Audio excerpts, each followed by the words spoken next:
প্রতিবেদন দেখছিলেন। এই বিষয়ে অনেক প্রশ্ন রয়েছে, বিশেষ করে সোশ্যাল মিডিয়া থেকে শুরু করে কমেন্ট সেকশনগুলোতে অসংখ্য প্রশ্ন ঘুরে ফিরে আসছে। আমরা এই ব্যাপারে জানতে আমন্ত্রণ জানিয়েছি আমাদের সহকর্মী ইমদাদ হককে, তিনি নিউজরুম থেকে আমাদের সাথে যুক্ত হয়েছেন। ইমদাদ, স্বাগত জানাচ্ছি, অনেক ধন্যবাদ যুক্ত হওয়ার জন্য। এনবিআর বিলুপ্ত হয়ে গেছে, বিলুপ্তি নিয়ে একটা সংশয় তৈরি হয়েছে, তাহলে সেই ক্ষেত্রে সংস্কারের পর যে নতুন দুটা বিভাগের ঘোষণা আসলো, এই দুটা বিভাগ কিভাবে কাজ করবে এবং সেইটাই যদি হয়ে থাকে তাহলে এই সংস্কার দেশের সার্বিক অর্থনীতি কিভাবে উপকৃত করবে বলে মনে হয়? এনবিআর বিলুপ্ত হয়ে গেল মানে যে এনবিআর ধ্বংস হয়ে গেল, এনবিআর এর অস্তিত্ব বিলীন হয়ে গেল, বিষয়টা এরকম মোটেও না। আমরা কর আগে যেভাবে দিয়েছি এখনও সেভাবেই দিতে হবে, নামটা শুধু পরিবর্তন হয়েছে। আগে এনবিআর একটা সংস্থা, একটার অধীনে থেকে কর আদায় করা হতো। যারা কর আদায় করতেন তারা আবার নীতিও প্রণয়ন করতেন, কিভাবে কর আদায় করা হবে, কত পরিমাণ নির্ধারণ করা হবে, এই বিষয়গুলো একই সংস্থা থেকে নির্ধারিত হয়ে আসতো। বর্তমান অন্তর্বর্তী সরকার দায়িত্ব নেওয়ার পর সংস্কার কার্যক্রম শুরু করে। এনবিআরেরও সংস্কারের এই দাবিটা দীর্ঘদিনেরই। আইএমএফ 1993 সালে, আমি একটু আগে প্রতিবেদনে যেটা দেখলাম, বলা হয়েছে, প্রথমবার বলেছিল যে এনবিআরের সংস্কার করতে হবে। দুটি ধারা যদি আলাদা করা হয় তাহলে এখানে স্বচ্ছতা আসবে।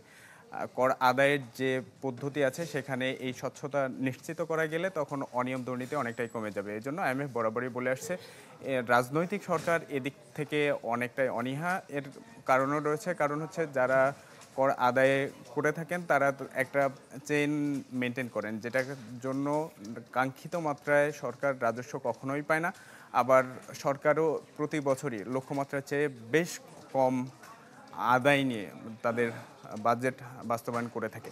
এখন যেটা হয়েছে যে দুইটা বিভাগ হয়েছে, এখন কর আদায় করবে যে বিভাগ তারা একটা গ্রুপ, আবার যারা নীতি প্রণয়ন করবে যে দেশের অর্থনৈতিক চলমান বাস্তবতার সাথে কোনটা সঙ্গতিপূর্ণ, কোনটাতে বাড়াতে হবে, কোনটাতে কমাতে হবে, কর ছাড় দেওয়া হবে কিনা, এই বিষয়গুলো রাজস্ব নীতিমালা বিভাগ তৈরি করবে। এখানে রাজস্ব বিভাগে বর্তমান যে জনবল রয়েছে তারা পর্যায়ক্রমে দুইটা ভাগে ভাগ হয়ে যাবে। রাজস্ব নীতিমালা বিভাগে আধিক্য থাকবে কর কর্মকর্তাদের, আর রাজস্ব ব্যবস্থাপনা বিভাগে প্রশাসন ক্যাডারের গুরুত্বপূর্ণ একটা অংশ আসবে। সেই সাথে কাস্টমস ক্যাডার সহ অন্যান্য জনবল যারা রয়েছে তারাও এখানে আসবে। সুতরাং বলাই যেতে পারে যে জাস্ট একটা কাঠামো পরিবর্তন হচ্ছে। বিলুপ্তি শব্দটা শুধু এনবিআর, এই শব্দটাই বিলুপ্তি, বাকি সব কার্যক্রম ঠিকই থাকবে। আচ্ছা, এই কাঠামো যদি পরিবর্তন হয়ে থাকে, সেই ক্ষেত্রে কাঠামো অনুযায়ী যেভাবে পরিচালিত হতো সেখানে কি একটা বাহ্যিক পরিবর্তন হবে কিনা? যদি তাই হয়ে থাকে তাহলে এই মুহূর্তে রাজস্ব বিভাগের কর্মকর্তা যারা আপত্তি জানাচ্ছেন তারা আসলে কিসের ভিত্তিতে এই আপত্তি বা ক্ষোভ প্রকাশ করছেন? বাহ্যিক কাঠামো তো একটা স্বাভাবিকভাবে আসবে, পরিবর্তনটা আসবে আর কি।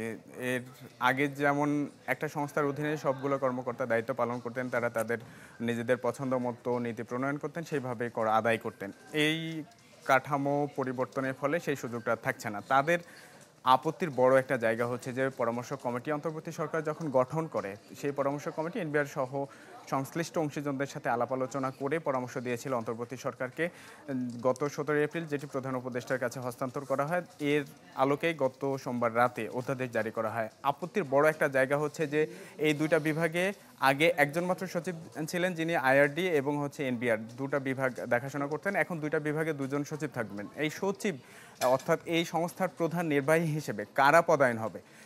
ট্যাক্স ক্যাডার, কাস্টমস ক্যাডার, এদের বড় ধরনের দাবি ছিল যে তাদের ক্যাডার থেকেই সচিব হতে হবে। এই বিশেষায়িত সংজ্ঞাটা এই অধ্যাদেশে করা হয়নি। সরকারের যুক্তি হচ্ছে যে একজন যোগ্য ব্যক্তি তিনি অ্যাডমিন ক্যাডারেরও হতে পারেন, কাস্টমস ক্যাডার অথবা ট্যাক্স ক্যাডার, যে ক্যাডারেরই হোক, যোগ্যতার ভিত্তিতেই তাকে নিয়োগ দেওয়া হবে।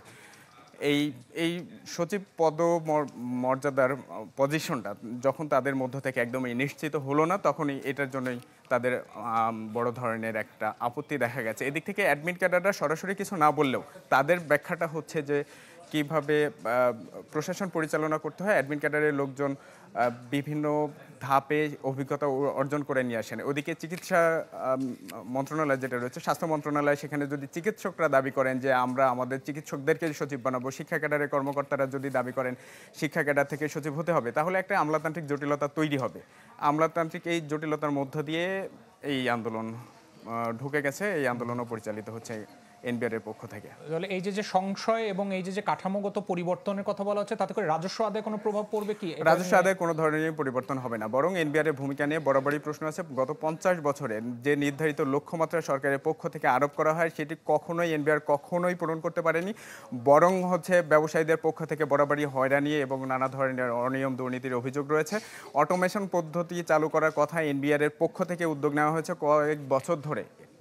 তাদের কর্মকর্তাদের অনীহা অথবা দায়িত্বে গাফলতির কারণে সেটাও বাস্তবায়ন হয়নি, বরং এদিক থেকে এনবিআর এর ভূমিকাটা বরাবরই প্রশ্নবিদ্ধ।